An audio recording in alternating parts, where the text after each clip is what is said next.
धर्म विरोधी मानसिकता को दर्शाता है, यानी वहां की जो सरकार है उसकी धर्म विरोधी मानसिकता को ये दर्शाता है। मुख्यमंत्री जी, अच्छा होता कि ये बुलडोजर आप दंगाइयों और अपराधियों के खिलाफ कार्रवाई करने में प्रयुक्त करते। ये कह रहे हैं कैलाश चौधरी जी, जो केंद्रीय मंत्री हैं, भाजपा के सांसद हैं। आप सब अच्छी तरह से जानते हैं कैलाश चौधरी को। आपको बता दूं कि अलवर में नगर पालिका परिषद की तरफ से बुलडोजर मास्टर प्लान के तहत चलाया गया है। ब्रजभूमि कल्याण परिषद ने राजभर के कांग्रेस विधायक जौहरी लाल मीणा और प्रशासन के खिलाफ 3 मंदिर तोड़ने का आरोप लगाया है। कांग्रेस विधायक एसडीएम और नगरपालिका के सीआईओ के खिलाफ राजगढ़ थाने में शिकायत दर्ज कराई है। मुझे लगता है सीआईओ नहीं है, जबकि सीईओ होना चाहिए, सीईओ है शायद। जबकि जौहरी लाल मीणा ने मंदिरों को तोड़ने के लिए बीजेपी को जिम्मेदार ठहराया है। जौहरी लाल मीणा का आरोप है कि राजगढ़ में नगर पालिका में बीजेपी का बोर्ड है, यानी कि राजगढ़ नगर पालिका जो है वो बीजेपी के तहत आता है, बीजेपी का ही चेयरमैन है। मंदिर तोड़ने का फैसला राजगढ़ नगर पालिका बोर्ड का था, उससे मेरा कोई लेना देना नहीं है, ये कांग्रेस के मीणा का कहना। मीणा ने कहा है कि बोर्ड में एक को छोड़कर सभी पार्षद भी बीजेपी के हैं, लेकिन किसी पार्षद या नगर पालिका चेयरमैन ने मंदिर तोड़ने पर मुझसे बात नहीं की। मुझे तो जानकारी नहीं थी, लेकिन मंदिर तोड़ना भी है। मीणा ने यह भी कहा है कि राजगढ़ नगर पालिका में बीजेपी का राज है, अतिक्रमण तोड़ने का फैसला बीजेपी बोर्ड ने लिया है, मंदिर भी बीजेपी बोर्ड ने तोड़ा है।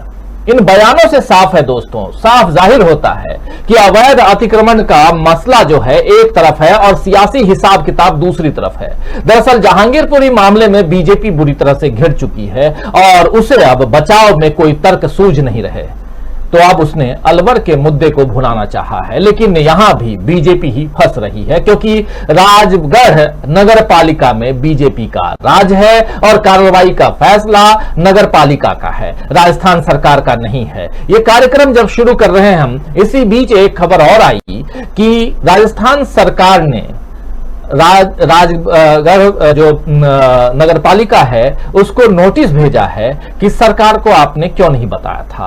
राजस्थान में सरकार किसकी आप अच्छी तरह से जानते हैं, कांग्रेस की सरकार है, लेकिन नगर पालिका जो है ये वो बीजेपी के तहत है। असल मुद्दे से ध्यान भटकाने के लिए बीजेपी अक्सर ऐसे बहानों की आड़ लेती है, हम सब देखते हैं। कल रात को लाल किले से पीएम नरेंद्र मोदी ने जो देश को संबोधित किया है उसमें भी वो भटकाने वाला काम करते हुए नजर आए। अगर आप लोगों ने सुना होगा उनके भाषण को कल रात को, यह भी ऐतिहासिक था कि लाल किले की प्राचीर से अभी तक उगते हुए सूरज के साथ हमारे देश के प्रधानमंत्री 15 अगस्त को भाषण देते थे, लेकिन एक पहला मौका है जब सूरज डूबने के बाद लाल किले की प्राचीर से प्रधानमंत्री नरेंद्र मोदी ने भाषण दिया है।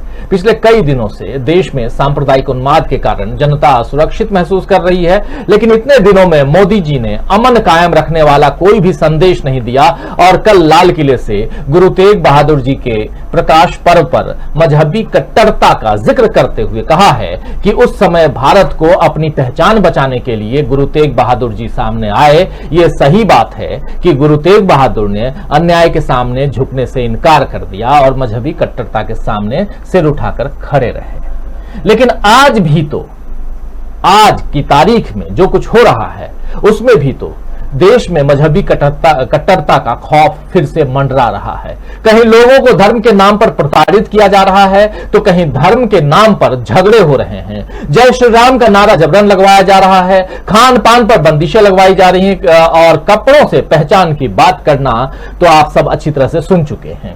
ये प्रधानमंत्री नरेंद्र मोदी ने ही कहा था किसी चुनावी सभा में। ये सब मजहबी कट्टरता के ही नमूने हैं दोस्तों। इनसे भारत को बचाने और भारत की पहचान को बचाने के लिए सरकार क्या कर रही है, ये तो सरकार को बताना चाहिए। तो बहुत कुछ है कि मजहबी कट्टरता की बात, यहां ये शब्द इसलिए इस्तेमाल कर रहा हूं क्योंकि ये बात प्रधानमंत्री नरेंद्र मोदी ने कल लाल किले की प्राचीर से उन्होंने कही है। लेकिन साथ साथ जिस बुलडोजर की बात पिछले दिनों से लगातार चल रही है, उत्तर प्रदेश के चुनाव के बाद से जो बुलडोजर बाहर निकला है उसकी कहानी अभी रुकी नहीं है, चल रही है। इनके इर्द गिर्द देश की सियासत में क्या नया दौर शुरू हो चुका है और ये कौन सा दौर है सियासत का, ये समझने की कोशिश करेंगे आज इस कार्यक्रम में। हमारे साथ कुछ साथी, वरिष्ठ साथी मौजूद हैं। ये सबसे आपका परिचय करवाऊं। हमारे साथ देखिए 4 वरिष्ठ साथी जुड़े हुए हैं। डॉक्टर राकेश पाठक जी एक अंतराल के बाद हमारे साथ जुड़े हैं। आप सब अच्छी तरह से परिचित हैं। राकेश पाठक जी बेबाक अपनी टिप्पणी के लिए जाने जाते हैं। पाठक जी, डॉक्टर साहब आपका स्वागत करता हूं। और साथ में वरिष्ठ पत्रकार पीयूष पंत जी हमारे साथ जुड़े हुए हैं। पीयूष जी को आप लोग सुनते रहे हैं। पीयूष जी भी विभाग टिप्पणी के लिए जाने जाते हैं। आपका स्वागत करता हूं पीयूष जी। और डॉक्टर प्रकाश हिंदुस्तानी जी सीधे इंदौर से हमारे साथ जुड़े हुए हैं। बहुत कुछ इंदौर के इर्द गिर्द भी और मध्य प्रदेश में भी और उसके बाहर भी हो रहा है, और आज भी उनकी टिप्पणियां जो होंगी वो हम सुनेंगे, जानेंगे, समझेंगे क्या कुछ चल रहा है वहां और क्या कुछ चल रहा है देश में। डॉक्टर प्रकाश हिंदुस्तानी जी आपका स्वागत करता हूं। साथ में हमारे साथी अमलेंदु उपाध्याय जी हमारे ऑनलाइन एडिटर हमारे साथ जुड़े हुए हैं। अमलेंदु जी आपका स्वागत है। थोड़ी देर बाद एक साथी और जुड़ेंगे, उनसे भी आपका परिचय करवाऊंगा। तमाम साथी जो हमारे साथ इस वक्त इस लाइव कार्यक्रम में जुड़े हुए हैं, आप सबका तहे दिल से शुक्रिया अदा करता हूं कि आप लोग जुड़ते हैं, अपने व्यस्ततम समय से थोड़ा सा समय निकालते हैं और चर्चा में आते हैं, भागीदार बनते हैं, कमेंट बॉक्स में कमेंट लिखते हैं। आप सबका एक बार फिर से स्वागत करता हूं और शुक्रिया भी अदा करता हूं कि आप लोग रोज आते हैं, सुनते हैं, हमें देखते हैं। कार्यक्रम को आगे बढ़ाएं और सीधे आना चाहूंगा डॉक्टर राकेश पाठक जी आपके पास ही। जो कुछ हो रहा है इसको और खासकर जो शुरुआत करें हम अलवर से। अलवर की घटना जो है, अब राजस्थान सरकार जो जहां कांग्रेस की सरकार है उसने अलवर में वहां की नगर पालिका को नोटिस भेजा है कि हमें जानकारी क्यों नहीं दी गई। मंदिर 300 साल पुराने मंदिर को तोड़ना, एक नहीं 3-3 मंदिर के खिलाफ आपने बुलडोजर निकालने का, लगाने का फरमान जारी कर दिया। क्या ये कहीं जहांगीरपुरी से ध्यान भटकाने की कोई साजिश तो नहीं है, कोशिश तो नहीं है? राजस्थान सरकार ने नगर पालिका से इसके बारे में जानकारी मांगी है, क्या कहेंगे आप? राजीव जी, ध्यान भटकाने की कोशिश है या नहीं, इस पर हम बाद में बात करेंगे। सबसे पहले तो मैं अशोक गहलोत की सरकार को लानत भेज दूं कि वे उनके अपने राज्य में एक नगर पालिका मंदिर के खिलाफ अतिक्रमण के नाम पर कार्यवाही कर रही है। नगर पालिका के ऊपर जिला प्रशासन होता है, कलेक्टर होता है, और कलेक्टर सीधे राज्य सरकार के प्रति जवाबदेह है। तो अलवर का कलेक्टर क्या कर रहा था हमें नहीं मालूम। तो ये राजस्थान सरकार की भी लापरवाही है, अलाली है कि जब देश में सांप्रदायिक उन्माद भड़काने की चौतरफा कोशिशें हो रही हैं, तो उनके राज्य में कोई भी नगर पालिका ऐसा काम करने जा रही है जिसके दूरगामी संदेश होंगे। इसको लेकर राजस्थान की सरकार, अशोक गहलोत की सरकार, वहां का जिला प्रशासन, डिस्ट्रिक्ट स्पेशल ब्रांच सब सोते रहे, किसी ने रपट नहीं दी, नंबर 1। दूसरी बात, ये दौर झूठ और महाझूठ की एक ऐसी फैक्ट्री के महाविस्फोट का दौर है कि इसमें सच को कहीं भी ठहरने नहीं दिया जा रहा। मैं ऐसा मानता हूं कि इस वक्त पूरी दुनिया में पूरी विनम्रता से कहना चाहता हूं कि भारतीय जनता पार्टी, राष्ट्रीय स्वयंसेवक संघ के पास सूचनाओं को फैलाने का जितना बड़ा तंत्र है वो किसी के पास नहीं है। मैं भी ट्विटर को स्क्रॉल कर रहा था, मैंने हैशटैग अलवर डाला। राजीव जी, आप विश्वास कीजिए 98% ट्वीट राजस्थान सरकार के खिलाफ हिंदू मुस्लिम नजरिए से कि 300 साल पुराना मंदिर तोड़ दिया गया। मुश्किल से 2 या 3% ट्वीट मुझे इस बात को लेकर मिले कि वो कार्यवाही राजगढ़ नगर पालिका जिसके अंतर्गत वो मंदिर आते हैं उसने की है। उसमें 35 में से 34 पार्षद बीजेपी के हैं। एक ट्वीट मुझे ऐसा भी मिला, राजीव जी, आपके शुरुआती इंट्रो में नहीं आया, उसको जोड़ लीजिएगा। एक कोई किरोड़ी लाल मीणा विधायक है बीजेपी के, उन्होंने स्वीकार कर लिया है कि बीजेपी की नगर पालिका की गलती है मंदिर तोड़ना। लेकिन उन्हीं ट्वीट के सिलसिले में मुझे एक इतना खूबसूरत ट्वीट मिला, किसी ने एक मीम बनाया हुआ है जिसमें लिखा है कि कांग्रेस का सोशल मीडिया सेल, सामने कंप्यूटर लगे हैं, बेंच लगी हुई है और उसके नीचे बिस्तरे लगे हुए हैं, मतलब बेड लगे हुए हैं सिंगल, और उन पर कांग्रेस के सोशल मीडिया के लोग सो रहे हैं ऐसे करके। ऐसी तस्वीर है। यही आज की सच्चाई है कि जिस घटना का पूरा दोष भारतीय जनता पार्टी की नगर पालिका पर आना था, उस पर पूरा दोष कांग्रेस की सरकार कर आ गया। कांग्रेस के नेता, कांग्रेस के मुख्यमंत्री, मैंने बाद में देखा कि वहां के जो सीएम के ओएसडी हैं, उनके ट्वीट भी हैं मेरे पास, उन्होंने फिर इसका खुलासा किया कि ये घटना हुई है। फिर वहां के कलेक्टर ने प्रेस नोट जारी किया। तो जिस वक्त कार्रवाई हो रही थी तो जिला कलेक्टर सो रहे थे क्या? और अब भी सुबह से अब तक, कल से अब तक, आप यकीन मानिए हजारों ट्वीट हो चुके हैं कि ये हिंदुत्व पर हमला है, मंदिर पर हमला है। लेकिन कांग्रेस की तरफ से, कांग्रेस के सोशल मीडिया सेल की तरफ से उसका काउंटर मुझे नहीं दिखाई दिया उस तरह से। एक और घटना मैं याद दिला देना चाहता हूं, फिर अपनी वाणी को विराम दूंगा। राजस्थान में ही सालासर हनुमान मंदिर का कोई द्वार था, उसको लेकर भी ऐसा ही बवंडर हुआ था।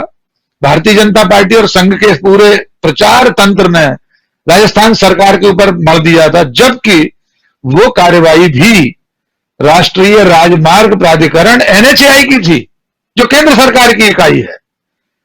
मुश्किल राजीव जी ये है कि मैं बहुत निराशा के साथ ये कहना चाहता हूं कि इस झूठ से अब आप लड़ नहीं सकते। देश को एक बार हार मान लेनी चाहिए। मैं पूरी विनम्रता से कह रहा हूं, मैं आजकल हर डिबेट में कहता हूं, बार इनको अपनी मर्जी का सब कुछ कर लेने दीजिए, इन्हें चरम तक फांसीवाद को ले जाने दीजिए। जब गुप्ता जी, शर्मा जी की गुमटियां टूट रही हैं, तब उन्हें याद आ रहा है कि हमें ये हिंदू राष्ट्र नहीं चाहिए था।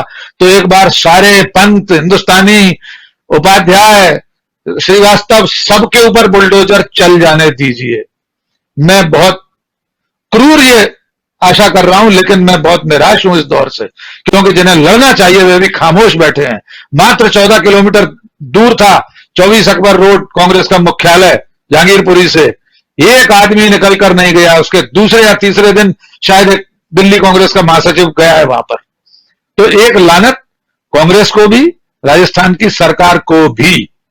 जी राजीव जी, बिल्कुल सही बात आप रख रहे हैं, और बेबाक टिप्पणी होनी भी चाहिए जो कुछ चल रहा है इस पर। और बिल्कुल सही कह रहे हैं कि जिस चीज पर आज दिन भर कांग्रेस को हमलावर होना चाहिए था, कांग्रेस यहां डिफेंसिव मोड में नजर आ रही है।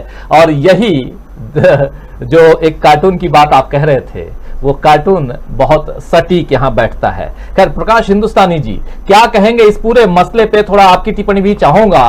किस नजरिए से आप इसको देखते हैं? बुलडोजर जहांगीरपुरी से निकल करके सीधे अलवर पहुंचता है और कांग्रेस घिर जाती है। कांग्रेस का प्रदेश है, जहां बीजेपी यहां पर घिरी हुई थी दिल्ली में, और सुप्रीम कोर्ट के संज्ञान में है मामला। 2 हफ्ते बाद फिर से सुनवाई होगी, और आज अलवर की कहानी कुछ और दिखाई दे रही है।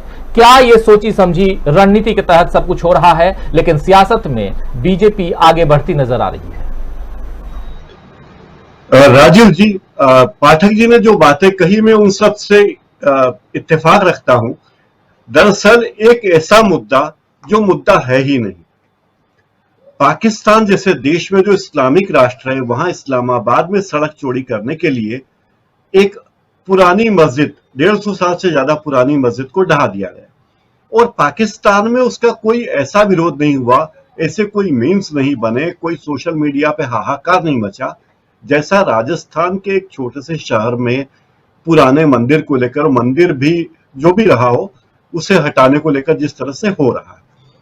ऐसा लगता है कि हम सब लोगों का ध्यान, हम सब जो विचार कर रहे हैं, हमारे सोचने की क्षमता है, उसे एक तरफ ले जा रहा है जो सोशल मीडिया की जो आर्मी है भारतीय जनता पार्टी की, और गैर मुद्दों को मुद्दा बनाया जा रहा है।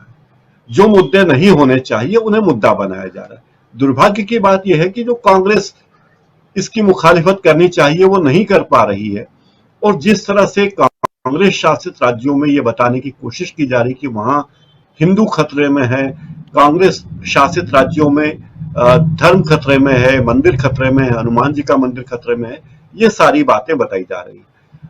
जब ये नारा लगता है कि जो राम को लाए हैं हम उन्हीं को लाएंगे या हम उनको लाए हैं, तो राम को लाने वाले ये कौन हो गए? दशरथ पुत्र या दशरथ के पितामह जो राम को लाने वाले हो गए इस देश में। इन सब मुद्दों पर लोगों का ध्यान नहीं है, और लोगों के दुर्भाग्य की बात है कि लोग जो अभी पाठक जी ने कहा कि 98% ट्वीट और यही हाल सोशल मीडिया के दूसरे प्लेटफॉर्म पर भी मैंने देखा। लोग गंभीर मुद्दों को हंसी मजाक का विषय बना रहे हैं। अब बोरिस जॉनसन अगर जेसीबी की फैक्ट्री में गए और चढ़े तो कहा कि देखिए हमारे मोदी जी से प्रभावित कितने हुए, जिससे प्रभावित हुए बोरिस जॉनसन जेसीबी पर। तो जो मीम्स बन रहे हैं, मुझे लगता है ये जो साजिश है, सोचे समझे साजिश है, वो इस देश के लोगों के पूरे बौद्धिक दिशा को एक ऐसी जगह ले जाना है जो मूल मुद्दों से भटक जाए और लोग उन्हीं मुद्दों पर चल लगे। बेरोजगारी, महंगाई, एक आम आदमी की लाचारी, उस सब की कोई चर्चा ना हो, ये मुझे लगता है। राजू जी। जी बिल्कुल।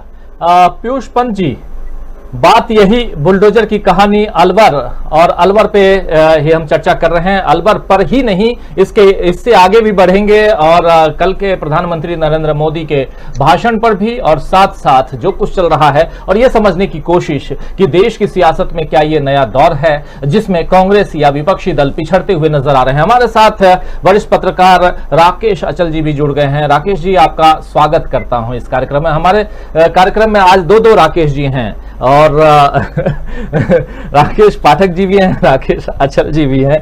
तो पाठक जी और अचल जी दोनों बेबाक टिप्पणी के लिए जाने जाते हैं।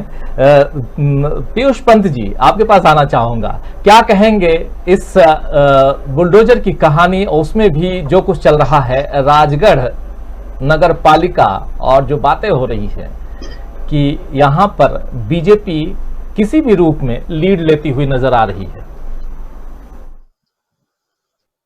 देखिए राजीव जी, ये का नया दौर है। निश्चित रूप से ये भारतीय जनता पार्टी के शासन का दौर है और इसमें नया भारत की बात लगातार की जाती है।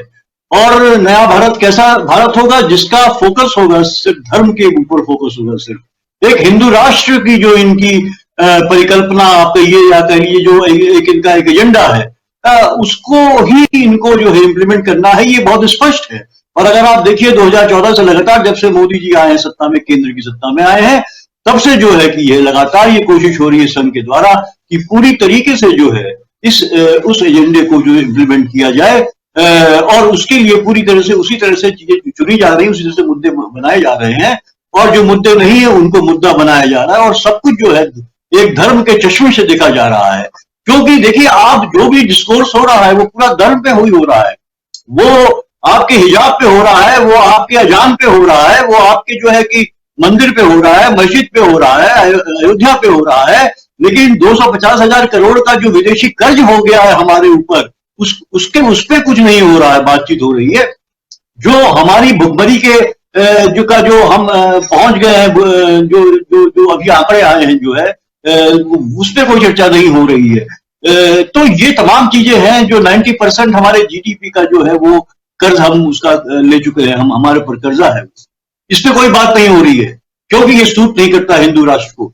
तो हिंदू राष्ट्र का जो एजेंडा है, और जो ये एक उसी पे जो है एक नए भारत का निर्माण हो रहा है, जो धर्म पे आधारित एक भारत का निर्माण जो ये करने जा रहे हैं, ये सब उसी का है। आप देखिए, निश्चित रूप से आपने कहा कि साहब अलवर की जो घटना हुई, निश्चित रूप से देखिए भाजपा इसमें माहिर है। देखिए भाजपा किस तरह से जो है, अब आप देखिए बनारस में जो कॉरिडोर बना है, वहां पे काशी का जो कॉरिडोर बना है, उसमें जो है बहुत से मंदिर तोड़े गए वहां पे, बहुत से शिवलिंग जो उखाड़ दिए गए वहां पे, और आज भी वो जो है एक कहीं न कहीं वो जगह जो है कि वो वहीं डंप कर दिए गए वहां पे।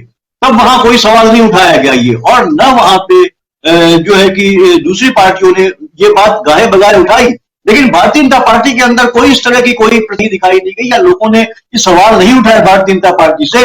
या आपने, हालांकि वहां के वो लोग, जो लोग पुजारी थे, जो लोग छोटे छोटे मंदिरों में पूजा करते थे शंकर जी की, वो काफी आहत थे और उन्होंने तमाम बातें कही थी, लेकिन अंत में जो है कि जीत के वो आए, बनारस की सभी सीटें जो उनकी झोली में गई, तो उनको एक लाइसेंस मिल गया। तो ये पूरा का पूरा, अब जैसे कि बात है अलवर की, जहां पे ये मंदिर 300 साल पुराना जो है मंदिर ढाया गया है, तो वो भी जो है उस पर भाजपा काबिज है। और निश्चित रूप से ये बहाना करते हैं, देखिए कोशिश, ये दंगा भी ये करवाते हैं, ये बात तो साफ दिखाई दे रही है, दंगा भी ये करवाते हैं, दोष दूसरे पे मर देते हैं, और ये निश्चित रूप से कहीं ना कहीं ब्यूरोक्रेसी पे जिस तरह से जो है उसका पूरा संघीकरण हो चुका है, ब्यूरोक्रेसी का। जहां तक राजस्थान में भी जो है भारतीय जनता पार्टी की सरकारें रही हैं, जो है कि सुंदरा राजे की सरकार रही, वहां एक टर्म छोड़ के दूसरे टर्म आती रही, तो ब्यूरोक्रेसी को भी पूरी तरह से कर दिया। तो वहां का एसडीएम जो है, वहां का जो म्युनिसिपल कमिश्नर म्युनिसिपैलिटी में पूरा का पूरा भाजपा का कब्जा है। तो निश्चित रूप से उनके इशारे पे ये होगा। अगर गहलोत सरकार को इसकी खबर नहीं मिली, वो बात सही है कि गलती सरकार राज्य सरकार की भी है कि राज्य सरकार को और डीएम कम से कम जो है उसके लिए उत्तरदायी है और उस पर एक्शन तुरंत होना चाहिए। लेकिन ये जो ब्यूरोक्रेसी और मिली भगत है पॉलिटिशियंस की, उसको लेके इस तरह का एजेंडा जो भारतीय जनता पार्टी फैला रही है, और उसका क्लियर कट है पूरा का पूरा जो है कि सारा का सारा दोष जो है वो दूसरों पे, विपक्षी दलों पे आप मर दीजिए और आप जो है पाक साफ होकर निकल आइए और आप पोलराइज कर लीजिए चीजों को। आज जो है आप जहांगीरपुरी से जो इन पे थू हो रही है, जहां पे वहां हिंदुओं की भी दुकानें जो है वो जमींदोज कर दी गई है उसको लेके, और जो मंदिर पे जिस तरह से नहीं कुछ किया गया, और मस्जिद पे जो है आपने उसके गेट को पे जो जेबीसी चला दी, तो ये तमाम जो सवारी घिर गई है। कोर्ट ने जिस तरह से खिंचाई करी है सरकार की और म्यूनिसिपैलिटी की, तो निश्चित रूप से जो है एक कहीं ना कहीं डायवर्जन करना था इनको, और ये सफल हुए उस बात पे। तो वही कांग्रेस निश्चित रूप से, जैसे राकेश जी ने भी ये बात कही, कांग्रेस बिल्कुल ही, देखिए कांग्रेस यहां पे भी, जब इस बात में मैं निश्चित रूप से कहूंगा कि सीपीएम को और कम्युनिस्ट पार्टियों को, जिन्होंने जो एक्टिव हमेशा रही हैं और वो साथ खड़ी रही है, वहां भी बंदा का राज गई, उन्होंने जब ये बात किया, वो ऑर्डर ला के दिया, उसके बाद सामने खड़ी हो गई, तब ये वो वहां पे रुका है। तो ये बात बहुत बड़ी बात है।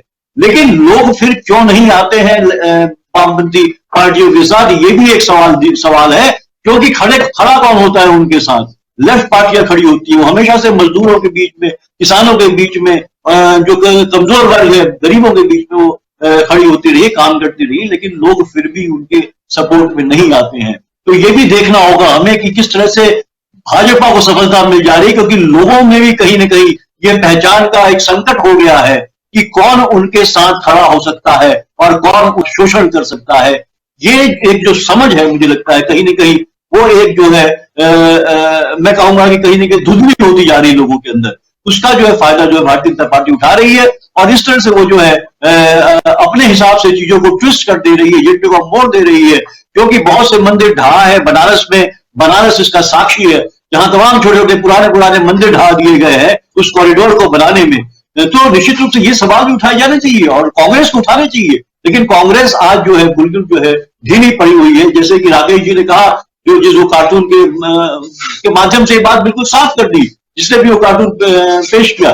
तो निश्चित रूप से ये समझना होगा कि एजेंडा कैसे भारतीय जनता पार्टी का सफल नहीं होने पाए, इसके लिए जो है कि विपक्षी दलों को बड़े मुस्तैदी से काम करना होगा, ज्यादा तेज गति से काम करना होगा, तभी जो है, वरना जो है ये जो आप देखिए राजीव जी, ये एक हिंदू राष्ट्र की जो ये इनका एजेंडा है उसी की तरफ बढ़ रहे हैं और हमें कुछ हासिल नहीं होगा। सिर्फ गरीबी, मुफलिसी और संकट का दौर हमारे सामने खड़ा होगा। जो हालात हम देख रहे हैं, आर्थिक हालात बिगड़ते जा रहे हैं, हर चीजों के दाम बढ़ते चले जा रहे हैं, जीवन यापन बहुत मुश्किल होता चला जा रहा है, ये लोगों को समझ में आ रहा है, फिर भी लोग कहीं ना कहीं जो है इसका विरोध नहीं कर रहे हैं। ये भी एक बहुत बड़ी बात है। इसके लिए निश्चित रूप से जो है कि विपक्षी दल जिम्मेदार है, क्योंकि वो लोगों के बीच नहीं जा रहे हैं, उसे लामबंद नहीं कर रहे हैं, उन्हें सड़कों पर नहीं ला रहे हैं इसके खिलाफ। तो मैं तो विपक्षी दलों को जिम्मेदार मानूंगा, क्योंकि भारतीय जनता पार्टी को देखिए अभी ये खबर आई है कि सबसे ज्यादा चंदा भारतीय जनता पार्टी को मिला है। जितने भी संगठन जिन्होंने चंदा दिया है उसमें 85% जो है चंदा जो है भारतीय जनता पार्टी को मिला है। तो वो इतनी तो पार्टी क्यों नहीं इसका दुरुपयोग करेगी उस चंदे का? निश्चित रूप से वो अपने एजेंडे को जो है सफल करने में या उसको लागू करने में उसका हर चीज का इस्तेमाल कर रही है और वो कर रही है। तो इसके लिए तो देखिए जनता को जागरूक होना पड़ेगा और विपक्षी दलों को लामबंद होना पड़ेगा और बहुत तेज गति से काम करना पड़ेगा। कहीं ना कहीं जो देखिए आपको जो लाइट और साउंड का जो डिफरेंस होता है, कौन तेज गति से भागता है, लाइट या साउंड, ये हम साइंस में पढ़ते रहे लगातार, उसी तरह जो है विपक्षी दल को भी इनको बीट करने के लिए काम करना पड़ेगा। वरना आप जो देखिए, मुझे तो ये लगता है राजीव जी कि भविष्य किस तरह का होगा ये आप कल्पना कर सकते हैं कि हमको किस तरफ ले जा रहे हैं, शिक्षा कहाँ पहुंच गई है, शिक्षा में आप क्या कर रहे हैं। जेएनयू में जिस तरह से इन्होंने रिसर्च के तमाम जो है कि जितने पोस्ट थी वहां पे उनको कम कर दिया उन्होंने, 1/5 कर दिया वहां। जिस तरह एजुकेशन को लेके ये एक इस तरह की जनरेशन पैदा करना चाहते हैं, इस तरह के युवा पैदा करना चाहते हैं जो सिर्फ और सिर्फ चाबुक की मार खाते हुए वो चलते रहे, एक ही दिशा में चलते रहे, वो कोई सवाल न पूछे, अपने दिमाग से सोचे नहीं कि आखिर जो हमारे हालात है वो क्यों हुए हैं, और जो कर रहे हैं वो क्यों ऐसा कर रहे हैं, तो क्यों ना हम उनसे सवाल पूछे, क्यों ना हम अपने नजरिए को व्यापक बनाएं। उसके बजाय हमारा नजरिया जो है वही ले जाके जो है उसी धर्म के बीच में, उसी जो पुराण के बीच में, उसी पुराणों में ले जा रहे हैं, पीछे ढकेलते चले जा रहे हैं। महिलाओं को आज महिलाओं को समझ में नहीं आ रहा है कि वहां कहां भारतीय जनता पार्टी उन्हें ले जा रही है। आज उनको लग रहा है कि बहुत अच्छी बातें कर रहे हैं या हमको बहुत अच्छा कर रहे हैं, लेकिन आप सोचिएगा कल वो समय आने वाला है।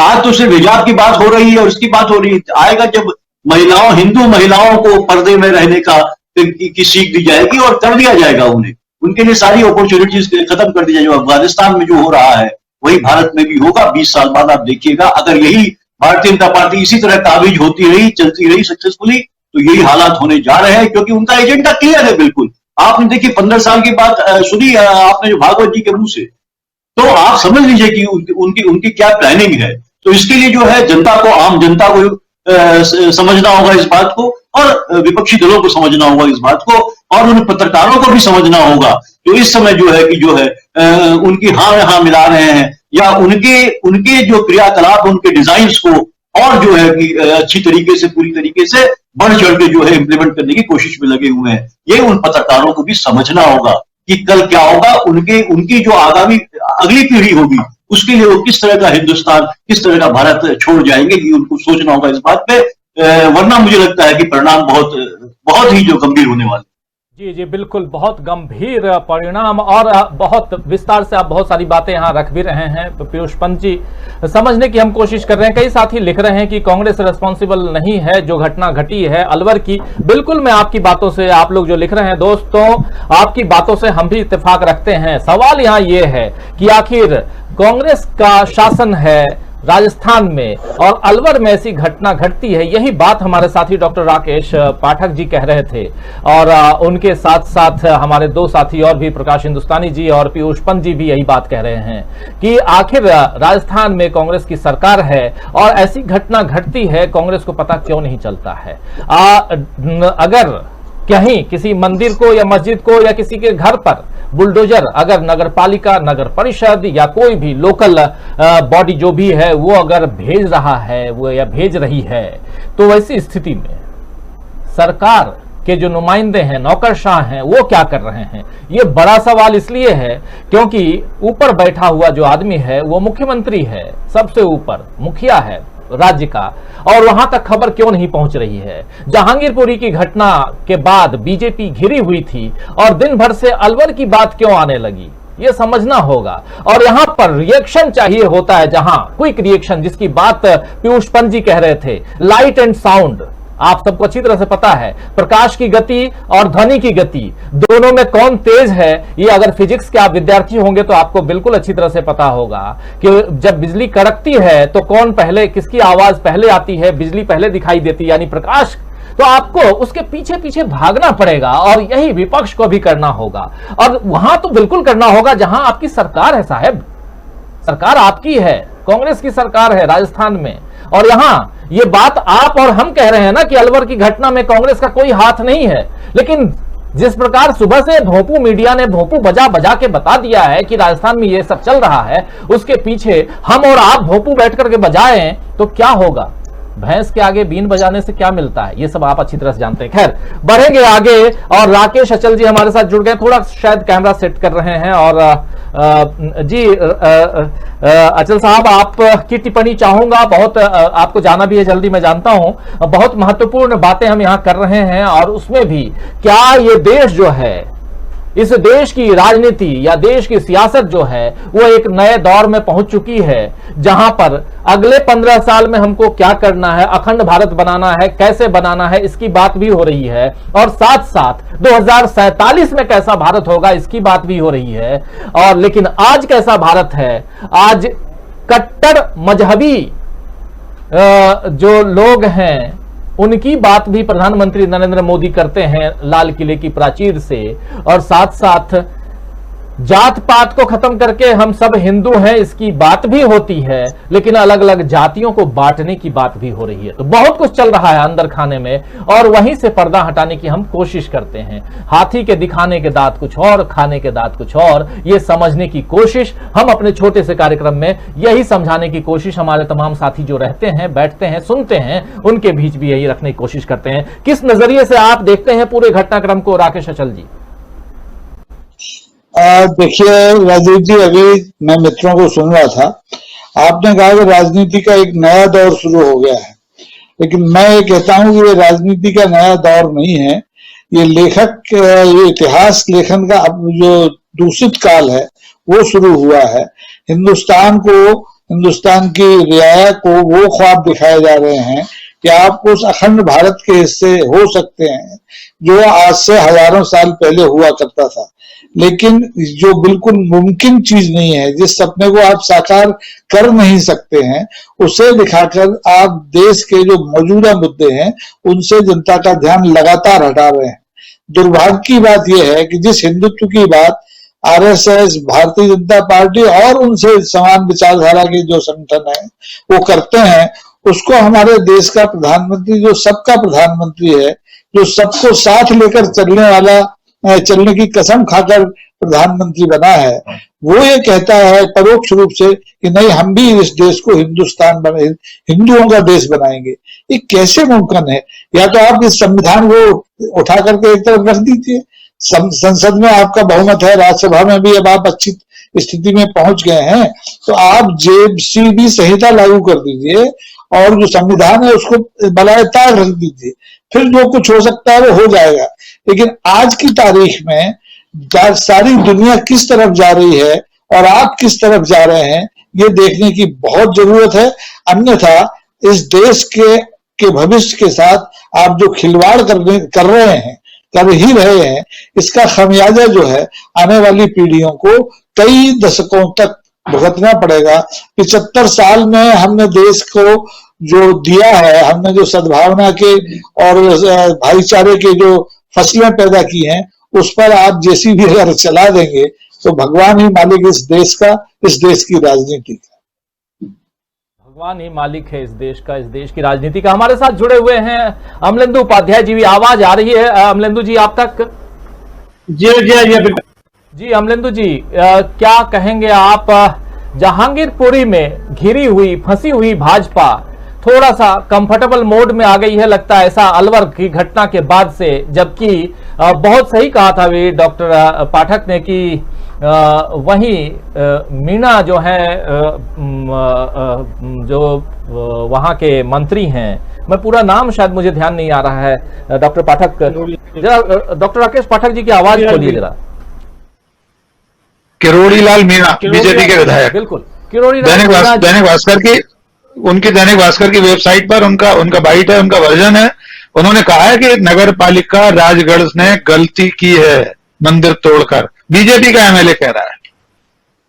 जी बिल्कुल जी। तो एक तरफ किरोड़ी लाल मीणा कह रहे हैं कि बीजेपी ने गलती की है, नगर पालिका में बीजेपी का वर्चस्व है, बीजेपी का बोर्ड है। हम अच्छी तरह से ये बात शुरुआत से मैं कह भी रहा हूं। और दूसरी तरफ यहां कांग्रेस घिरी हुई नजर आ रही है, नजर नहीं आ रही है, दिखाया जा रहा है, और बीजेपी यहां फ्रंट फुट पर है। क्या कहेंगे अमलेंदु जी?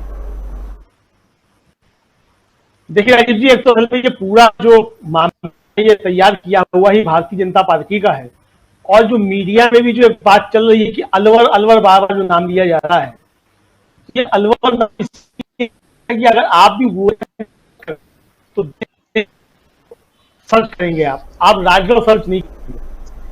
और जब अलवर आप की आवाज में आप गई, बहुत दिक्कत होती है, कई बार इनकी आवाज चली जाती है। खैर, डॉक्टर पाठक आपके पास आना चाहूंगा फिर से। नया दौर की बात चल रही है, सियासत में नया दौर, लेकिन उससे पहले थोड़ी सी चर्चा मैं करना चाहूंगा। प्रधानमंत्री नरेंद्र मोदी जिस तरह की राजनीति कर रहे हैं, और कल जितने उन्होंने भाषण, अगर थोड़ा बहुत आपने देखा होगा, लाल किले की प्राचीर से जो कुछ प्रधानमंत्री नरेंद्र मोदी कह रहे थे गुरु तेग बहादुर जी के प्रकाश पर्व के मौके पर, उन्होंने देश को संबोधित भी किया है।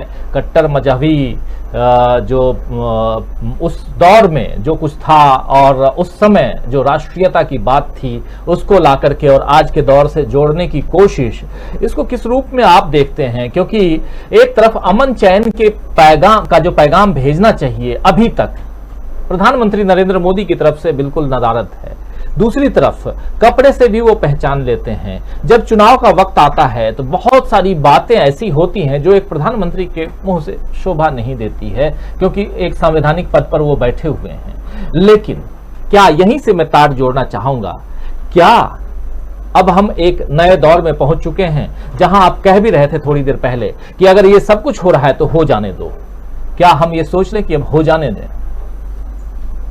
नहीं राजीव जी, बिल्कुल सही बात है कि मैंने कहा ही था कि मैं गहन निराशा के क्षणों में ये कह रहा हूं। हमारी और आपकी कोशिश तो ये रहेगी कि हम आखिरी सांस तक इस तरह की कट्टरता और फांसीवाद के खिलाफ लड़ेंगे और भिड़ेंगे, चाहे वो किसी भी तरफ की हो, चाहे मुस्लिम कट्टरपंथी हो, चाहे हिंदू कट्टरपंथी हो। हम लोग इंसानियत की, मानवता की बात करेंगे। माननीय प्रधानमंत्री ने लाल किले की प्राचीर से अगर कट्टरता की बात एकदम समदर्शी भाव से कही हो तो मैं उनका स्वागत करूंगा, उन्हें सैल्यूट करूंगा। यही तो मैं और आप हम सब चाहते हैं। हम सब यही तो चाहते हैं कि प्रधानमंत्री एक दिन राष्ट्र के नाम संबोधन दें, 8 बजे आकर कहें कि आप लोग जो कुछ कर रहे हो मैं इससे सहमत नहीं हूं, मुझे कोई हिंदू राष्ट्र नहीं चाहिए। मैंने संविधान की शपथ ली है, मैंने उस इमारत की सीढ़ी पर सिर नवाया था और अभी 2019 में फिर से संविधान की किताब को उन्होंने गीता, रामायण, कुरान सब कुछ कहकर माथा नवाया था। एक बार तो प्रधानमंत्री आकर ऐसा कह दें, क्योंकि वे अभिभावक हैं देश के, वे मुखिया हैं, उनके लिए हम सब उनके बच्चे हैं, हिंदू, मुस्लिम, सिख, ईसाई सब। और जब वे ऐसा नहीं करते, ये जो दुभांति, थोड़ा आंचलिक शब्द है, ये जो दुभांति उनके कार्य व्यवहार में, कथनी और करनी में दिखाई देती, यानी भेदभाव। वे कपड़ों से दंगाइयों को पहचान लेते हैं, इसके बावजूद कार्रवाई। मेरा तो कहना है कि दिल्ली में जिनके कपड़े आपको दिख गए तो उन पर ही कार्रवाई करके दिखा दीजिए। सुप्रीम कोर्ट रोक लगा रहा है, उसके बावजूद कार्रवाई बेजा तरीके से जारी है। तो जिस नए दौर की आप बात कर रहे हैं, नया दौर यही है कि जिसे सत्ता में रहते हुए समदर्शी भाव से कट्टरता के खिलाफ बोलना है, कार्यवाही करनी है, वो नहीं हो रही है। यही सबसे ज्यादा चिंता की बात है। मैं मेरे गुरु अचल जी की बात से सहमत हूं और आपको धन्यवाद देना चाहता हूं, राजीव जी, आपको और डीवी लाइव को, कि बहुत दिनों बाद गुरु चेले को एक साथ एक फोरम पर आपने लाकर खड़ा कर दिया। मैं उन्हें प्रणाम करता हूं यहां से ही। तो मैं उनकी बात से सहमत हूं कि भगवान ही मालिक है इस देश का, क्योंकि अब यह हो रहा है कि कौवा कान ले गया, यह अफवाह उड़ाने के लिए इतना बड़ा तंत्र सक्रिय है कि बाकी बच्चे लोग कहते हैं एक बार कान को हाथ लगाकर तो देख लीजिए कान है कि नहीं है, और कौवा कब ले गया। लेकिन पिछले 7-8 साल से कौवा कान ले गया और उसके पीछे, कौवे के पीछे लोग दौड़े चले जा रहे हैं और गड्ढे में गिरते जा रहे हैं। मैं पीयूष जी की बात से सहमत हूं कि जिस तरह के मुद्दों पर बात होनी चाहिए, महंगाई, बेरोजगारी, उन सब से भटकाव लाने के लिए ये मुद्दे लाए जा रहे हैं। बनारस का उन्होंने जिक्र किया, बनारस में वो जो जिसको कहते हैं अक्षय वट वृक्ष, वो भी उखाड़ फेंका। किस तरह से मंदिरों के भग्नावशेष कचरे के ढेर में पड़े हुए हमने देखे, किस तरह नाले और नालियों के किनारे देखे, गंगा के किनारे जो गंदी कीचड़ थी उसमें मंदिरों के अवशेष पड़े हुए। और पंत साहब, मैं उत्तर प्रदेश से भी और पहले जिस गुजरात मॉडल के नाम पर माननीय मोदी जी यहां तक पहुंचे हैं, उनके 13 साल के गुजरात के कार्यकाल में कितने मंदिर, कितने पूजा घर गुजरात में तोड़े गए आम रास्तों से अतिक्रमण के नाम पर, उसकी फहरिस्त निकाल लीजिए, तब इनमें से कोई नहीं बोला। मैं बहुत स्पष्ट करना चाहता हूं कि किसी भी प्रकार का अतिक्रमण हो, किसी भी धर्म के पूजा स्थल का हो, किसी व्यापारी का हो, किसी धन्ना सेठ का हो, ताजा खबर तो यह है कि इस देश का जो मालिक है अंबानी, उसका एंटीलिया ही नियम विरुद्ध बना हुआ है मुंबई में। बताइए कौन सा बुलडोजर वहां पहुंचने वाला है?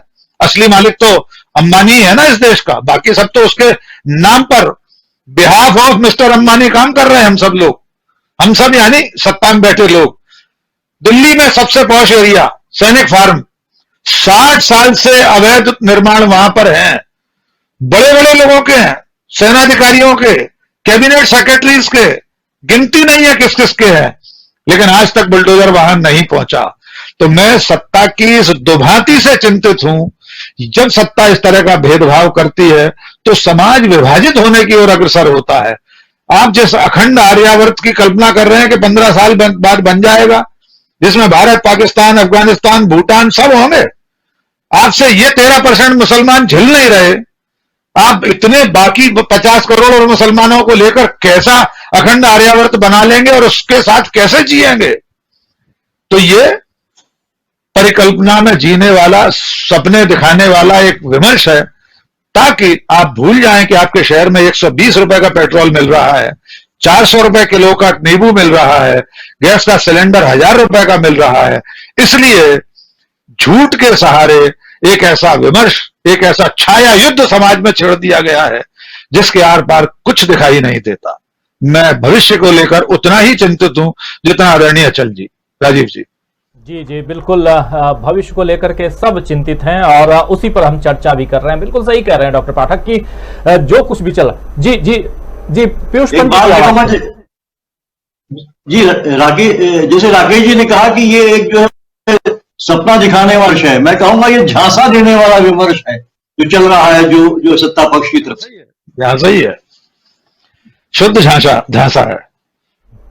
जी जी बिल्कुल बिल्कुल झांसा है और इस झांसे में लोग आ रहे हैं।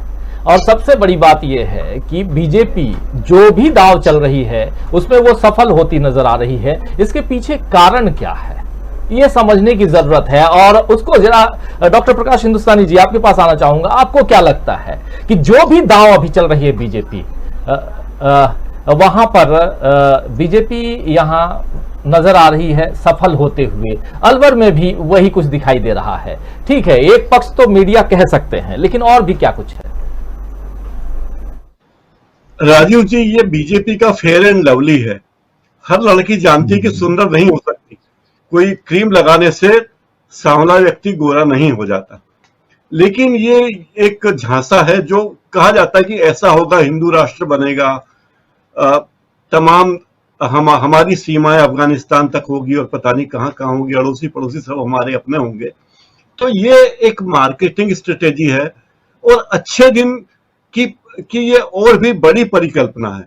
ये अच्छे दिन 70 mm के सेलुलाइट पे है कि देखिए ऐसे अच्छे दिन आएंगे कि आप यहां से वहां तक जाएंगे।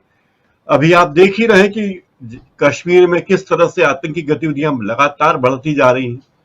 ये सपना था कि 370 आने के बाद आतंकवादी गतिविधियां खत्म हो जाएगी, सरकार का कंट्रोल होगा, लेकिन बढ़ती जा रही है। कोई दिन ऐसा नहीं जाता जब कहीं ना कहीं कोई हमला ना हो। जब खबर आती है कि मध्य प्रदेश का फलाना युवा शहीद हुआ, तो हमें लगता है कि यही सियासत है जो बता रही है कि हमें कहां जाना है। तो ये एक छलावे का रूप है। जिस तरह अच्छे दिन की कल्पना करके उन्होंने देखा कि बड़े अच्छे सपने आए, बड़े अच्छी सफलता मिली अच्छे दिन के नारे के साथ। एक मंत्री तो कह भी गए थे कि हमें अंदाज नहीं था कि हम जीत जाएंगे, इसलिए हमने इतने वादे कर लिए। तो जाहिर है कि उन्होंने वादे कर लिए, उन्हें लगा हम सत्ता में आने वाले नहीं है। लेकिन जब सत्ता का स्वाद चख चुके तब उन्हें यह बात लगने लगी कि सत्ता इस तरह आती है, इतने प्रतिशत झूठ बोलने पे आती है, इतने डिग्री का झूठ बोलो, भले ही वो अविश्वसनीय हो, लेकिन लोगों को लगता है कि वाह ये होने वाला है। तो ये सब राजनीति के बाहुबली हैं, जो बाहुबली फिल्म में हीरो सब कुछ कर लेता। हमें लगता है हमारे माननीय प्रधानमंत्री जी बाहुबली हैं, महाबली हैं, वे चाहे जो कर सकते हैं और अफगानिस्तान तक हम पहुंच जाएंगे, भले ही उसके लिए हमें कोई भी रास्ता अपनाना पड़े। तो मुझे लगता है कि ये शुद्धतः एक पूरे ग्रुप की, पूरे आरएसएस ग्रुप की, उसके 150 संगठनों की ब्रांडिंग का तरीका है, उनकी मार्केटिंग है। राजीव जी, एक बार फिर से आना चाहूंगा राकेश अचल जी आपके पास। प्रधानमंत्री नरेंद्र मोदी से हम उम्मीद करते हैं कि ऐसे मसले पर बोलें, लेकिन चुप्पी साधे हुए हैं। बात पता नहीं कब वो बोलेंगे इन मसलों पे, क्योंकि उनकी बात, अगर प्रधानमंत्री बाहर आते हैं कहते हैं कि आज से जनता कर्फ्यू, लोग तैयार हो जाते हैं, पूर्ण कर्फ्यू तैयार हो जाते हैं, ताली बजाओ तैयार हो जाते हैं, थाली बजाओ तैयार हो जाते हैं, फूल बरसाओ तैयार हो जाते हैं, लाइट बंद करो तैयार हो जाते हैं। जब आपकी बातें सुन करके पूरे देश की जनता इतनी बातें सुन लेती है, तो आखिर क्या कुछ तो होगा कि इस विषय पर, इस मसले पर प्रधानमंत्री नहीं बोल रहे हैं, चुप्पी साधे हुए हैं। क्या ये स्ट्रेटेजिकली अपने वोट बैंक को बढ़ाने, और इसमें अगर बढ़ाने, इस ढंग से कैसे वोट बैंक बढ़ सकता है, कैसे बढ़ रहा है, जरा ये आपसे समझना चाहूंगा। दूसरी बात कि कल जो लाल किले की प्राचीर से प्रधानमंत्री गुरु तेग बहादुर जी की उस पर बात कर रहे थे, प्रकाश पर्व पे, उसमें मैं इस मजहबी कट्टरता को बार बार ला रहा हूं, इसलिए ला रहा हूं इस शब्द को क्योंकि प्रधानमंत्री नरेंद्र मोदी कह रहे थे कि मजहबी कट्टरता के सामने के कारण गुरु तेग बहादुर ने अपना शीश कटवाना उचित समझा, केश कटवाना नहीं। ठीक है, बहुत सही बात है, लेकिन बात यह है कि उस दौर को और आज के दौर को जोड़ करके आज के मजहबी कट्टरता को आप कहां रखना चाहते हैं, और उसमें क्या सिर्फ हिंदू आएंगे कि उसमें मुस्लिम भी आएंगे, उसमें अल्पसंख्यक वर्ग के दूसरे लोग भी आएंगे? ये बात यहां प्रधानमंत्री नरेंद्र मोदी नहीं करते हैं। अगर हम ये मान लें कि सिर्फ और सिर्फ सिखों की बात कर रहे हैं, तब भी वहां एक ही वर्ग दिखाई देता है। तो थोड़ा सा आप इसको किस रूप में लेते हैं, प्रधानमंत्री नरेंद्र मोदी की इस राजनीति को, जरा आपके नजरिए को समझना चाहेंगे हम जी। राजीव जी, बहुत स्पष्ट है कि प्रधानमंत्री जी की जो थैली है उसमें बहुत दूर दूर की कौड़ियां पड़ी हुई हैं, और वो वक्त उनको निकाल करके, उनका इस्तेमाल करके अपनी राजनीति का जो एजेंडा, उनकी राजनीति का एजेंडा नहीं, जो नागपुर की राजनीति का एजेंडा है, उस पर धीरे धीरे अमल करते जा रहे हैं। और उनका ये जो मौन है वो भी उसी रणनीति का एक हिस्सा है। आपको मुझे बताते हुए बड़ा संकोच हो रहा है कि मैं करीब 1 साल अमेरिका में था। वहां भी हिंदुस्तान की तरह अलग अलग देशों के, अलग अलग मजहबों के, अलग अलग वर्णों के, रंगों के लोग रहते हैं।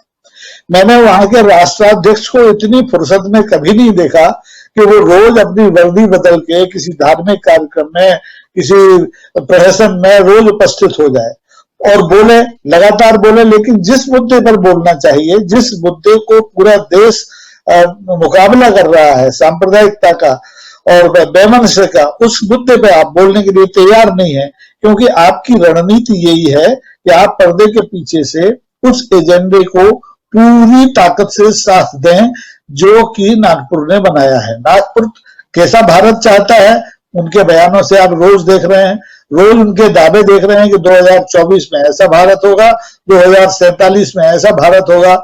लेकिन मैं अपने अनुभव से ये कहना चाहता हूं कि ये पहले प्रधानमंत्री हैं जो इस बने बनाए भारत को, जो 75 साल में सैकड़ों हीरो, नेशनल हीरोज ने जिस देश को बनाया है, उसको चौपट करके जाने वाले हैं। और जब आप ऐसा सच बोलते हैं तो आपको सुबह से शाम तक एक गिरोह की गालियों का सामना करना पड़ता है, और ऐसी गालियां आपकी आवाज को लगातार दबित करती चली जाती हैं। आज हिंदुस्तान में यही हो रहा है।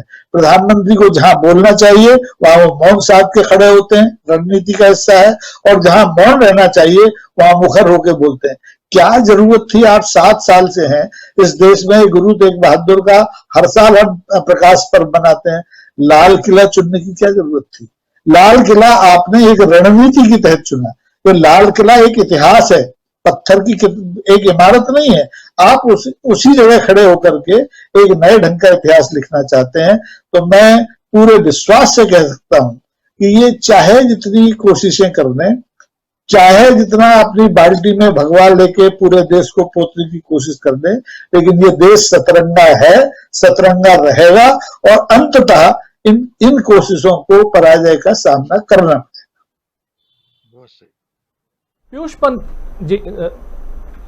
पीयूष पंत जी, ये जो यहाँ थोड़ा सा मैं आना चाहूंगा फिर से जहांगीरपुरी में अगर देखें तो हर दूसरा घर, मतलब वहाँ बहुत ही मिक्स कल्चर के लोग हैं, हिंदू मुस्लिम बहुत ही आराम से रहते आए हैं, कभी दंगा फसाद वाली नौबत नहीं आई थी।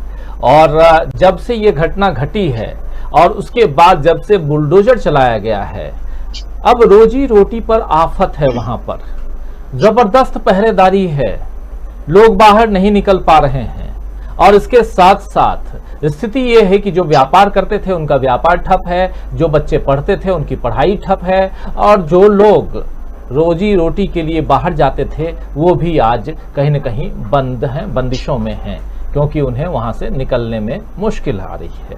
ऐसे में आपको क्या लगता है कि अगर ऐसी परिस्थितियां भी हैं, इसके दूसरे एस्पेक्ट को समझने की कोशिश कर रहा हूं, इसलिए ये सवाल है कि क्या एक तरफ तो ठीक है, हम कह रहे हैं कि भाजपा को, बीजेपी को फायदा हो रहा है, इससे हो सकता है, लेकिन दूसरी तरफ क्या नुकसान नहीं हो सकता है?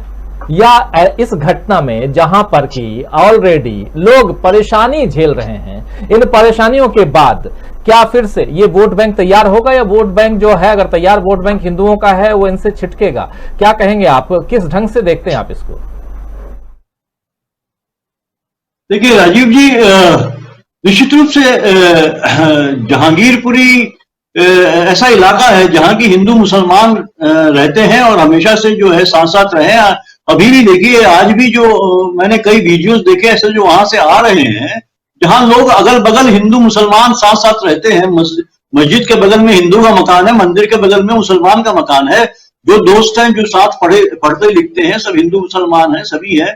और ज्यादातर देखिए जो है वो कामकाजी लोग हैं, जो गरीब तबका है, जो रोजी रोटी कमाते हैं, वो सब वो इस तरह के दंगा फसाद नहीं करते हैं। जो उनका इस्तेमाल जब होता है तभी वो करते हैं, अदरवाइज जो है वो कभी आपस में ऐसे कभी उनका कोई वैमनस्य नहीं होता है, क्योंकि उनका एक तरह का वो जद्दोजहद के साथ जिंदगी बिताते हैं। वो उनकी लड़ाई अपनी रोटी के लिए होती है, लड़ाई वो उनकी आपसी नहीं होती है, मजहब के लिए लड़ाई नहीं होती है, रोटी के लिए लड़ाई होती है। और वो आपसी रोटी की लड़ाई आपसी नहीं होती है, वो मिल बांट के खाने की लड़ाई होती है, वो उसके लिए होती है। और वो आप संघर्ष करते हैं किस तरह से आप अपनी 2 समय की रोटी ले सकें, तो वो इस तरह। लेकिन निश्चित रूप से देखिए, जिस तरह का नैरेटिव गढ़ा जा रहा है, जो कोशिश की जा रही है, तो सवाल आपने बहुत मौजूद पूछा है कि क्या ये जो कोशिश हो रही है, बीजेपी हमेशा देखिए वोट की राजनीति करती है और वोट बैंक ही तैयार करती है, और लगातार एक हिंदुओं का वोट बैंक वो कंसोलिडेट करना चाहती है।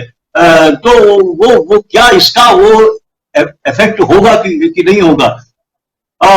देखिए, हम चाहेंगे कि ना हो, और जो वहां का जो एक प्रोफाइल है, वहां का जो जहांगीरपुरी का, जहां लोग रहते हैं आपसी मित्रता के साथ, आपसी भाईचारा के साथ वहां रहते हैं, लेकिन इस तरह की घटनाएं कहीं ना कहीं खलिश पैदा कर देती हैं। और जहां सेलेक्टिवली आप एक्शन लेते हैं तो कहीं ना कहीं लगता है तो लामबंदी होती है, और फिर ये होता है कि जो चलिए बच्चे और ये जो दूसरे हैं तो नहीं उस चीज को मानते हैं, लेकिन कहीं जो बुजुर्ग लोग हैं वो उनके दिल में कहीं ना कहीं ठेस लगती है, तो उनकी जो है वो एक पोलराइजेशन शुरू हो जाता है।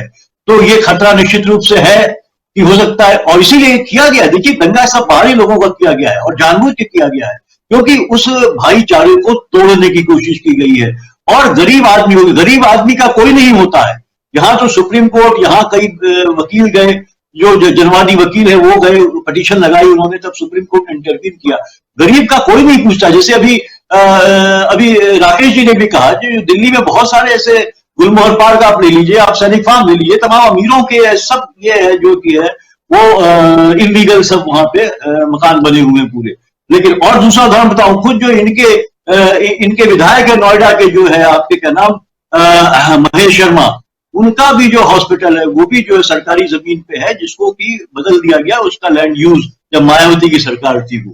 तो ये सब बहुत बड़े सवाल हैं, लेकिन वो ये पूछेंगे नहीं, लेकिन इनको अपना वोट बैंक तैयार करना है। अभी एक खबर और चल रही है कि अब नेक्स्ट जो एक ये दे दी गई है नोटिस साउथ दिल्ली के एमसीडी को, कि वहां पे जो आपकी जो है शाहीन बाग और रोखला में जो है, जो वहां पे आपके बांग्लादेश से आए हुए रोहिंग्या और इस तरह के लोग बस गए हैं, ये लोग जो है कि बहुत छोटे छोटे क्राइम करते हैं, और ये लोग जो है कि अपराधी प्रवृत्ति के लोग हैं, इसलिए वहां पे भी अब जो है बुलडोजर चलाया जाए। तो ये पूरी की पूरी कोशिश हो रही, इसके बहाने लार्जर पोलराइजेशन होता है। देखिए, इन गरीबों की को उजाड़ने के बहाने आप जो है कि खास टारगेट करके आप दूसरा जो इन समुदायों के जो और लोग हैं उनको पोलराइज करने की कोशिश करते हैं, और पूरा एक डिस्कोर्स उस पर ले जाते हैं, हिंदू वर्सेस मुस्लिम पे फिर से ले आते हैं। आप महंगाई की बात नहीं होती है, जो है कि डीजल पेट्रोल की बात नहीं होती है, जिस तरह से जो है हमारा जो कर्ज बढ़ता जा रहा है, विदेशी कर्ज बढ़ता जा रहा है, उसकी बात नहीं हो रही है। हमारी अकाउंटेबिलिटी सरकार की क्या है वो उसकी बात नहीं हो रही है, स्वास्थ्य सेवाओं की बात नहीं हो रही है। लेकिन सारा डिस्कोर्स जो है वो इसी पे होता है, होने लगता है, इसीलिए इस तरह की चीजें की जाती है। इसीलिए आपने हनुमान जयंती चुना, इसीलिए आपने रामनवमी चुना, वरना पहले ये भी होते थे, हनुमान जयंती होती थी, लोग करते थे, रामनवमी लोग थे, लेकिन इस तरह से जानबूझ के पब्लिक प्रदर्शन नहीं। आप सवाल करते हैं तो वो पूछते हैं कि साहब क्या ये हमारा अधिकार नहीं है, हिंदुओं का अधिकार नहीं है कि वो रामनवमी का जुलूस निकाले? क्या सिर्फ ताजिया का जुलूस निकल सकता है क्या? लेकिन ताजिया का जुलूस निकलता है तो चुपचाप निकालता है, आप तो वो स्लोगनबाजी तो नहीं करते हैं।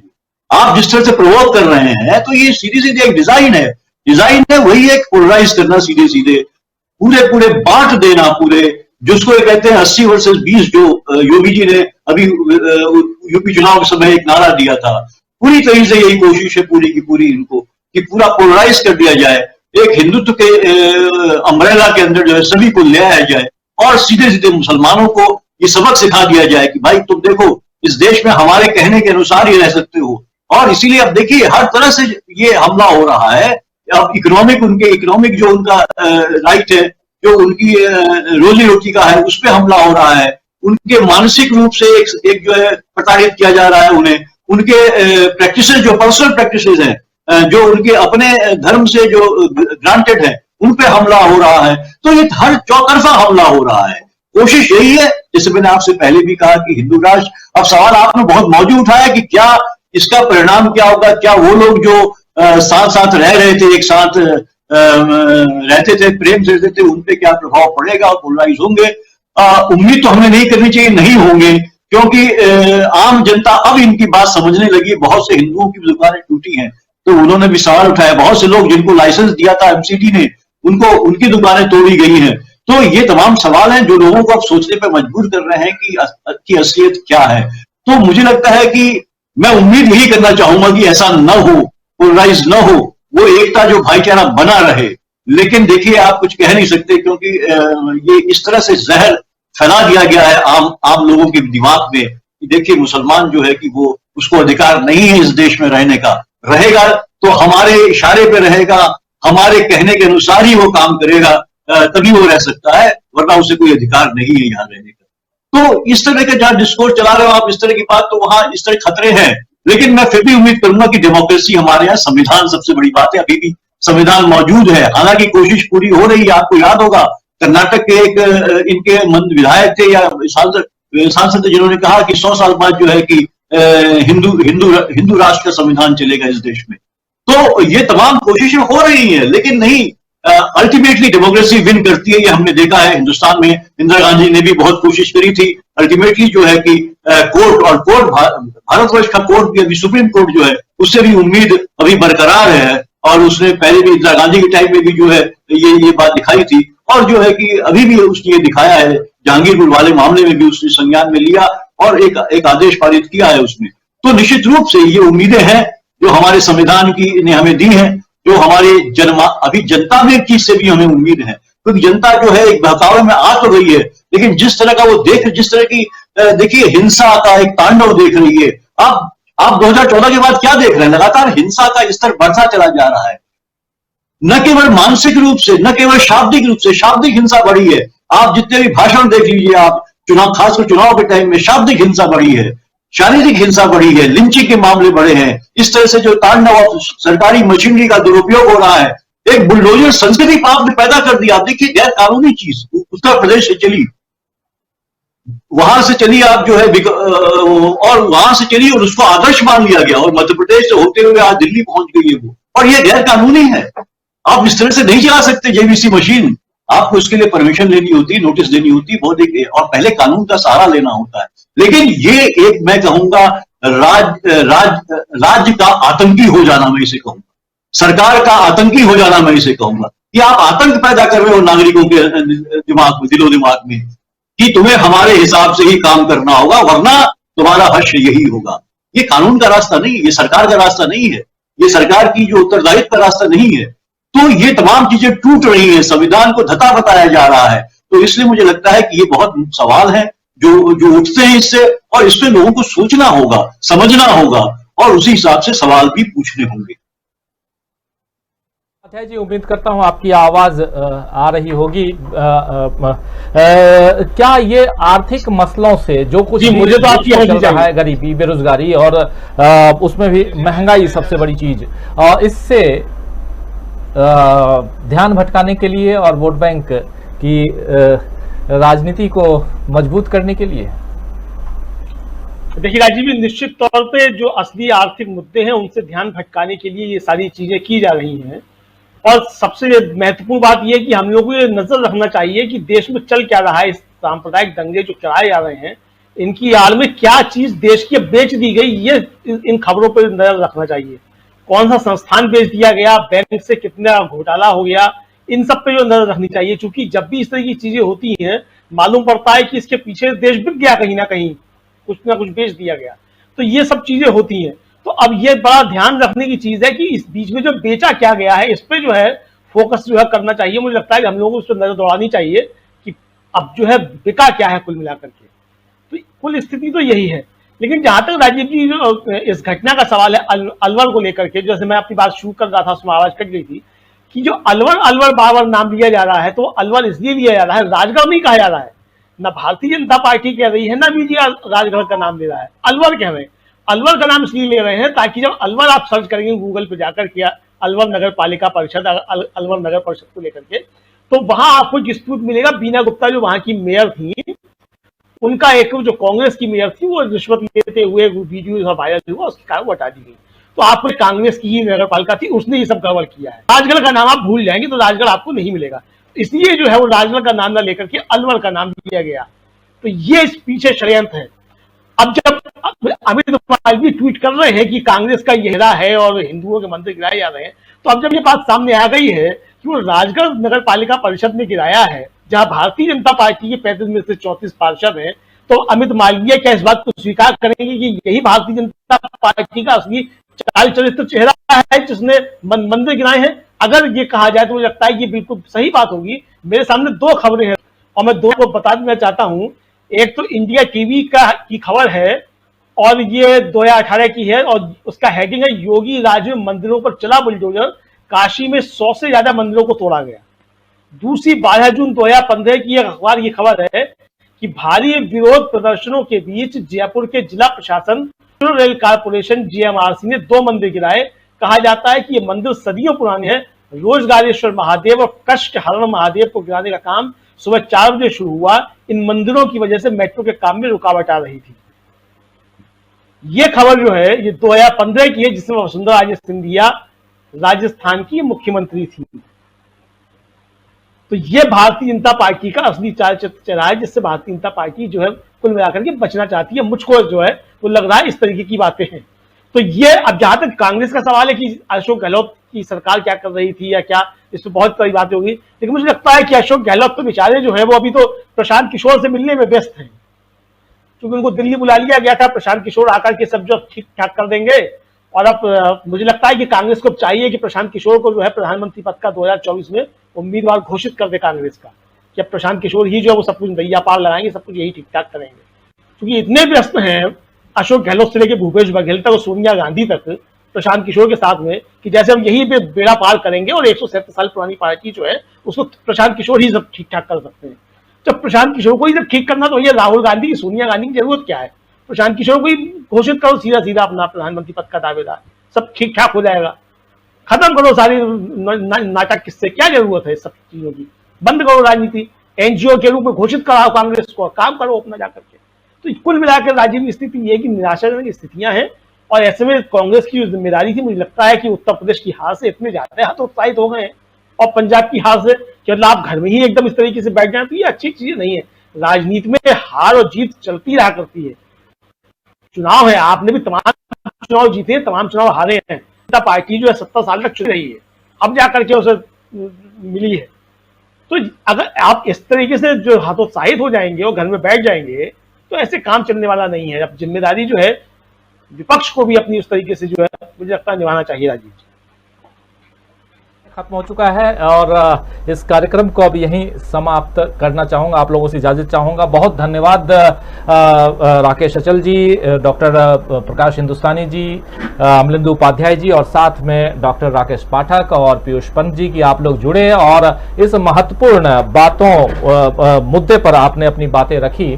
बहुत बहुत धन्यवाद देता हूं, बहुत शुक्रिया अदा करता हूं। हमारे साथ तमाम साथी जुड़े रहे जो इस मुश्किल घड़ी में, मुश्किल घड़ी कह रहा हूं देश के लिए है, क्योंकि एक तरफ आपके ऊपर महंगाई की मार है, कल क्या खरीदें, क्या खाएं, क्या पहने, इसकी चिंता।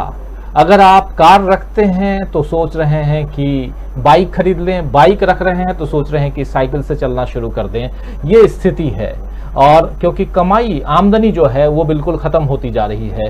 देश किस दिशा में, किस तरफ जा रहा है, इस पर बात ना हो करके सिर्फ और सिर्फ बुलडोजर पर अगर बात हो रही है, मंदिर मस्जिद पर बात हो रही है, गरीबों के घर, मकान, दुकान जो है वो तोड़े जा रहे हैं, तो यही क्या नया हिंदुस्तान है? जरा गौर कीजिएगा कि क्या हमारा यही नया हिंदुस्तान है? क्या इसी नए भारत का सपना दिखाया गया था हमें? ये उन लोगों के लिए जिन लोगों ने पिछले चुनाव में बढ़ चढ़कर हिस्सा लिया और एक पार्टी को वोट दे करके जिता करके लाए।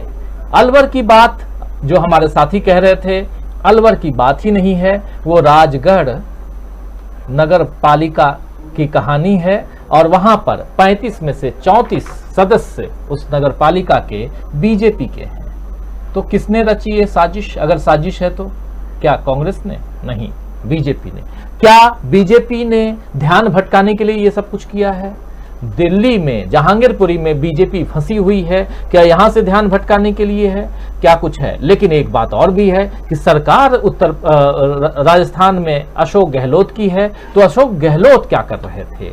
आखिर बुलडोजर की कहानी जब आगे बढ़ी तो इस पर रोक क्यों नहीं लगाई गई? क्या जो वहां के कलेक्टर हैं, जिसे कई राज्यों में डीएम यानी कि डिस्ट्रिक्ट मजिस्ट्रेट भी कहा जाता है, क्या डिस्ट्रिक्ट मजिस्ट्रेट साहब किसके मिले हुए, किसके साथ मिले हुए हैं?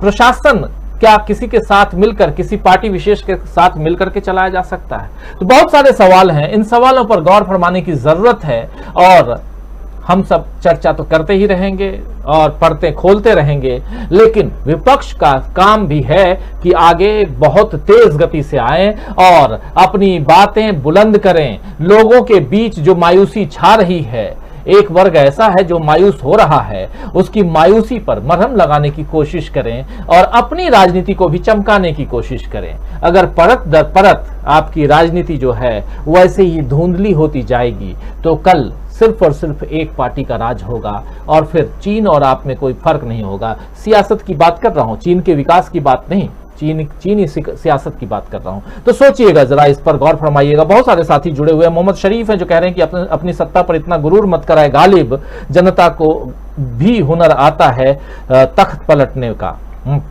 प्रीतम दुग्गल कह रहे हैं कि कांग्रेस को प्रशांत किशोर से बचना चाहिए और पार्टी को संगठित करके खुद पार्टी चलाए। बहुत सही सलाह दे रहे हैं प्रीतम दुग्गल जी। और बनवारी मीना कह रहे हैं कि ईवीएम हटाओ, देश बचाओ। और ऐसे ही और भी बहुत सारे साथी हैं। मदीना का मुसाफिर कह रहे हैं कि आप सभी पैनलिस्ट को बहुत बहुत धन्यवाद, गुड नाइट, शुभ रात्रि, अल्लाह हाफिज, शब्बा खैर। आपको भी शब्बा खैर कहता हूं। और ऐसे ही दलीप कुमार हैं जो कह रहे हैं कि ये भारत है भाई, यहाँ के लोग मोदी को भगा देंगे। और अयाज मंसूरी कह रहे हैं गुड नाइट।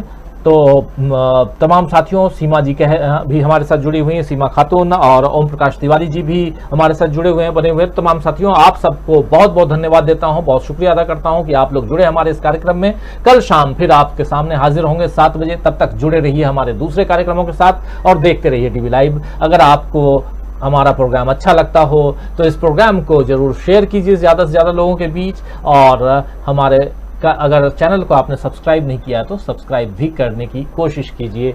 तो इसके साथ ही शुभ रात्रि, गुड नाइट, शब्बा खैर।